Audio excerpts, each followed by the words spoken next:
Hello, and welcome to another tutorial by Randy Orwin from the University of Washington Information School.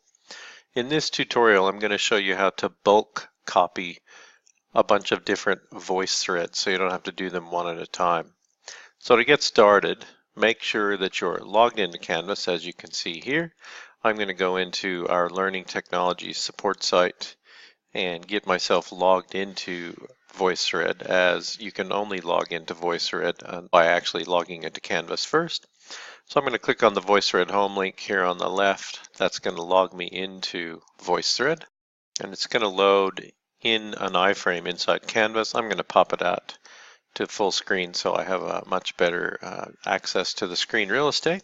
And I'm going to make sure that I'm only finding my own voice threads. I'm going to go to the hamburger menu up here and I'm going to say owned by me. And in this particular view, you notice when you mouse over one of these tiles, there's a little box up here in the top of the corner. So I'm just going to click on a couple of these. So select that one and I'll select this one. And you'll notice that as soon as I selected one, this new menu up here showed up.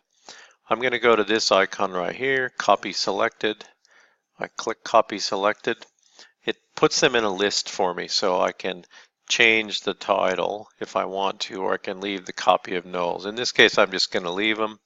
You can also decide whether you want to include all the comments or include only your comments, or don't include any comments. So if you want to redo a lecture, and let's say it doesn't have the auto captioning on it, by making a copy it will do the captioning, but you still probably want your own comments because it's your lecture. So you could say just include only my comments. So that's what I'm going to do here.